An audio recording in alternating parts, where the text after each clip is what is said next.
गुरु प्यारी साध संगत जी, नमस्कार जी। आप सब कैसे हो?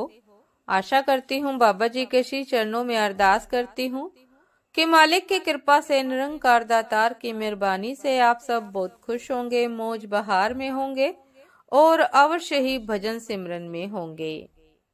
साध संगत जी, मैं हाजिर हूँ आज आप सभी से एक बहुत ही खूबसूरत साखी साझा करने के लिए। उम्मीद करती हूँ ये साखी आप सभी को बहुत पसंद आएगी। तो साथ संगत जी, चलिए आइए समय न गवाते हुए साखी को आप सभी से साझा करते हैं जी। साथ संगत जी, एक बाबा जी नंदग्राम में यशोदा कुंड के पीछे निष्किंचन भाव से एक गुफा में बहुत काल से वास करते थे। दिन में केवल एक बार संध्या के समय गुफा से बाहर शौच आदि और मधुकरी के लिए निकलते थे। वृद्ध हो गए थे, इसलिए नंदग्राम छोड़कर कहीं नहीं जाते थे।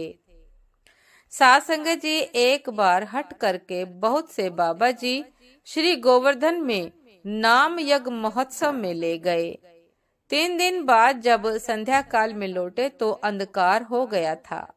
गुफा में जब घुसे तब वहां करुण कंठ से किसी को कहते सुना, ओ बाबा जी महाशय, पिछले 2 दिन से मुझे कुछ भी आहार नहीं मिला है।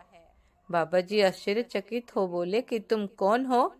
उत्तर मिला कि आप जिस कुकर को प्रतिदिन एक टूक मधुकरी का देते थे, मैं वही हूँ। बाबा जी अपाकृत धाम के अद्भुत अनुभव से विस्मृत हो बोले कि आप कृपा करके अपने स्वरूप का परिचय दीजिए। वह कुकर कहने लगा, बाबा मैं बड़ा दुर्भागा जीव हूँ।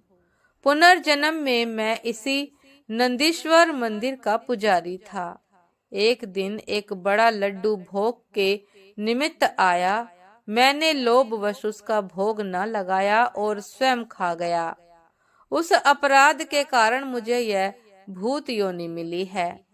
आप निष्किंचन वैष्णव है। आपकी उच्छिष्ट मधुकरी का टूक खाकर मेरी ऊर्ध्व गति होगी। इस लोभ से नित्य प्रति आपके यहाँ आता हूँ। तब परस्पर यह वार्ता हुई। बाबा बोले कि आप तो अप्राकृत धाम के भूत हैं। आपको तो निश्चय ही श्री युगल किशोर के दर्शन होते होंगे, उनकी लीला आदि प्रत्यक्ष देखते होंगे। भूत ने कहा कि दर्शन तो होते हैं, लीला भी देखता हूँ, लेकिन जिस प्रकार उसका आप आस्वादन करते हैं, मुझे इस देह में आस्वादन नहीं होता, क्योंकि इसमें वह योग्यता नहीं है। साध संगत जी, बाबा ने कहा कि तब तो मुझे भी एक बार दर्शन करा दो। भूत ने कहा कि यह मेरे अधिकार के बाहर की बात है। बाबा ने कहा कि अच्छा, कोई युक्ति ही बता दो जिससे मुझे भी दर्शन हो। भूत ने कहा कि हाँ, यह मैं बता सकता हूँ। कल शाम के समय यशोदा कुंड पर जाना। साध संगत जी, संध्या समय जब ग्वाल बाल गोष्ठ में वन से गोए फेर कर लाएंगे, तो इन ग्वाल बालों में सबसे पीछे जो बालक होगा वह है श्री कृष्ण। इतना बताकर वह कुकर रूपी भूत अंतर्ध्यान हो गया, अंतहित हो गया। अब क्या था, उन्मत्त की तरह बाबा इधर उधर फिरने लगे। वक्त काटना मुश्किल हो गया। कभी रोते, कभी हंसते, कभी नृत्य करते अधीर थे। बड़ी मुश्किल से वह लंबी रात्रि कटी। प्रातः होते ही यशोदा कुंड के प्रांत भाग में एक झाड़ी में छिपकर शाम की प्रतीक्षा करने लगे। कभी भाव उठता, मैं तो महान अयोग्य हूँ, मुझे दर्शन मिलना असंभव है। यह विचार कर रोते रोते रज में लौट जाते। फिर सावधान हो जब ध्यान आता कि श्री कृष्ण तो करुणा सागर है, मुझ दीनहीन पर अवश्य ही वे कृपा करेंगे, तो आनंद मगन हो नृत्य करने लगते। साध संगत जी, ऐसे करते शाम हो गई। गोधूली रंजित आकाश देख बड़े प्रसन्न हुए। देखा कि एक एक दो दो ग्वाल बाल अपने अपने गो के यूथों को हाँकते चले आ रहे हैं। जब सब निकल गए तो उनके पीछे एक ग्वाल बाल आ रहा था। कृष्ण वर्ण, कई जगह से शरीर को टेढ़ा करके चल रहा था। इन्होंने मन में जान लिया कि यही है। जल्दी से बाहर निकल आए, उनको सादर दंडवत प्रणाम कर उनके चरणाविंद को दृढ़ता से पकड़ लिया। तब परस्पर वार्ता शुरू हुई।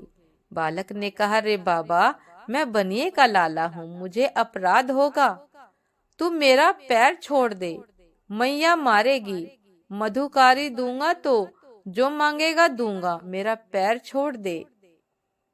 बाबा सब सुनी अनसुनी कर विनय करने लगे कि हे प्रीतम, एक बार दर्शन देकर मेरे तापित प्राणों को शीतल करो। हे कृष्ण, अब छल चातुरी मत करो, मुझे अपने अभय चरण विंद में स्थान दो। इस तरह तर्क वितर्क करते करते जब भक्त और भक्त वत्सल भगवान के बीच आधी रात हो गई और जब बाबा जी ने किसी तरह चरण न छोड़े तो श्री कृष्ण बोले कि अच्छा बाबा, मेरा रूप स्वरूप देख। श्री कृष्ण ने त्रिभंग मुरलीधर रूप में बाबा जी को दर्शन दिए। साथ संगत जी, तब बाबा जी ने कहा कि मैं केवल मात्र आपका ही तो ध्यान नहीं करता, मैं तो युगल रूप का उपासक हूँ।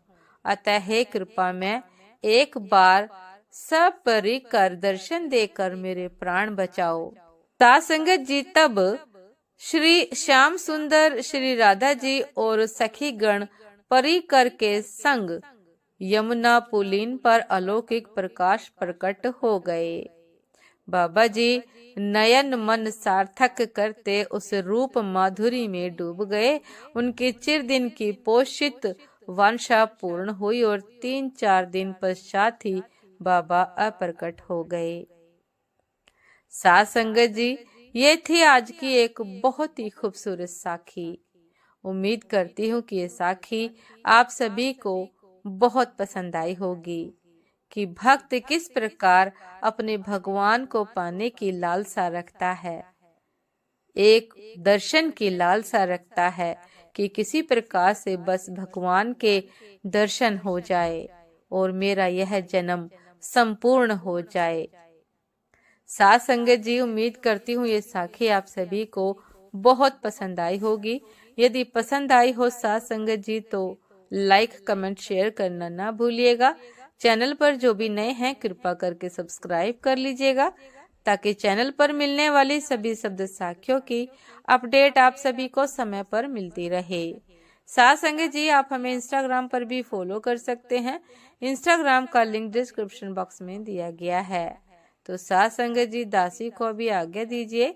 आपसे फिर मुलाकात होती है एक नई शब्द साखी के साथ, एक नए प्रेम दायक विचार के साथ। तब तक के लिए नमस्कार जी। सदा खुश रहिए, मुस्कुराते रहिए, भजन सिमरन अवश्य करते रहिए। भक्त और भगवान के कथाओं से जुड़े रहने के लिए साथ संगत जी चैनल को सब्सक्राइब अवश्य कर लीजिएगा। नमस्कार जी।